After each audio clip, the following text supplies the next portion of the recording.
देखिए, ये बहुत ही दुखद है और ये षड्यंत्र के द्वारा इसको किया जा रहा है।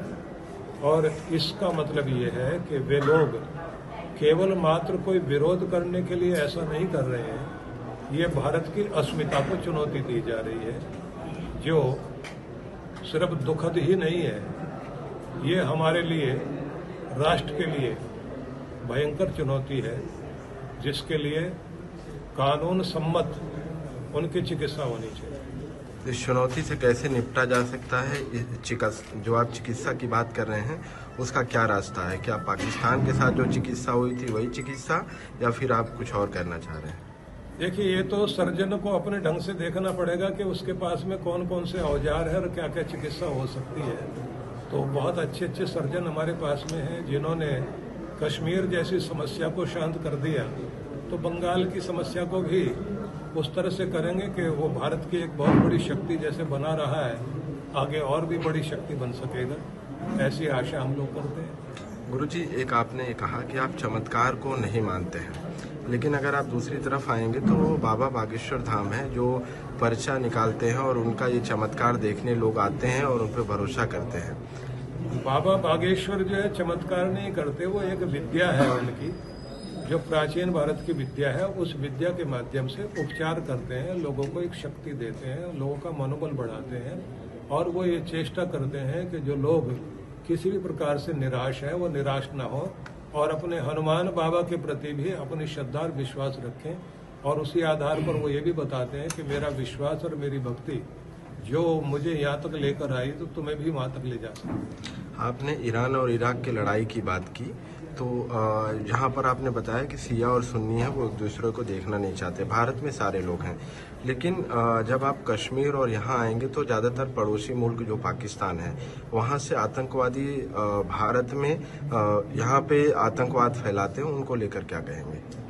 देखिए, जो आतंकवाद पाकिस्तान के माध्यम से भारत में पनप रहा है, ये बिल्कुल भारत को तोड़ने के लिए उनकी योजना है, उनकी रणनीति है। और उसमें केवल एक देश नहीं लगा हुआ, अनेक देशों के षड्यंत्र है कि भारत की शक्ति को किसी भी तरह से क्षीण किया जाए, और उसके लिए वो लोग कार्य कर रहे हैं।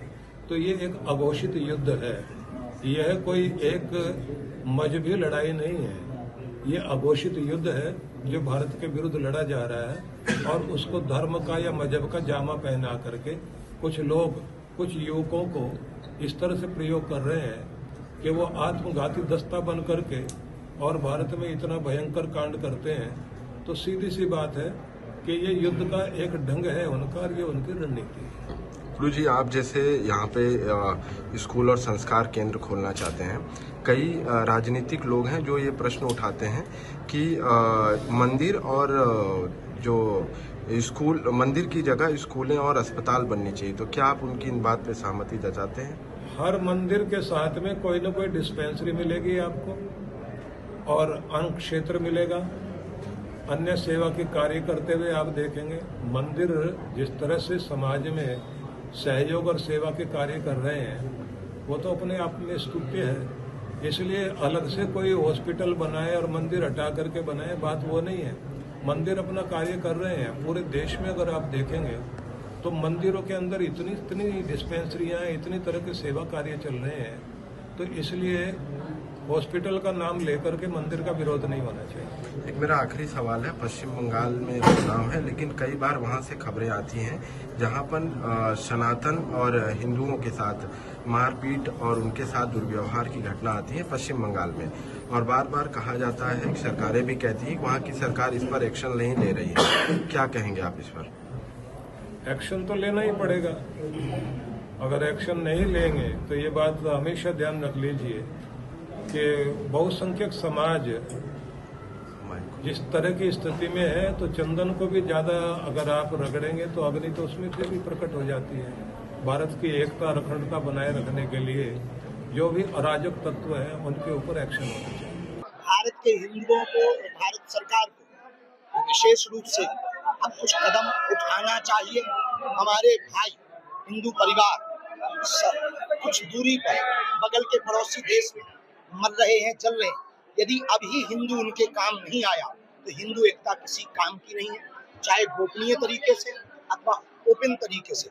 भारत सरकार को कोई ठोस कदम हिंदुओं के लिए, बांग्लादेशी हिंदुओं के लिए उठाना जरूरी हो गया है। यदि अब नहीं उठाया तो वो दिन दूर नहीं है जब हिंदू और हिंदुत्व का अस्तित्व पूर्णतया खतरे में पहुंच जाएगा और डायनासोर की तरह विलुप्त तो नहीं होगा, लेकिन हम ये कह सकते हैं कि बहुत कम हो जाएगा, घट जाएगा, सीमित हो जाएगा। इसलिए यही समय है भारत सरकार को कोई बड़ा कदम उठाकर बांग्लादेशी हिंदुओं पर हो रहे अत्याचार की आवाज वर्ल्ड वाइड लेवल पर सबको उठानी चाहिए। वहां हिंदुओं को प्रोटेक्ट करना चाहिए, अथवा भारत में रह रहे अवैध रूप से शरणार्थियों को जो वापसी कर रहे हैं उनकी जगह पर बांग्लादेशी हिंदुओं को जगह देनी चाहिए। एक्शन लेना चाहिए, कुल मिला के कहना बिल्कुल लेना चाहिए। यदि अभी नहीं लिया तो हिंदुत्व होने का, हिंदू होने का और हिंदुस्तानी होने का कोई मतलब नहीं है कि हमारा भाई वहां मर रहा हो, जल रहा हो और हम लोग यहाँ पर मजे करें, सिर्फ नारेबाजी करें, भाषणबाजी करें। इससे बांग्लादेशी हिंदुओं की रक्षा नहीं होगी। वीके न्यूज, राष्ट्र के नाम।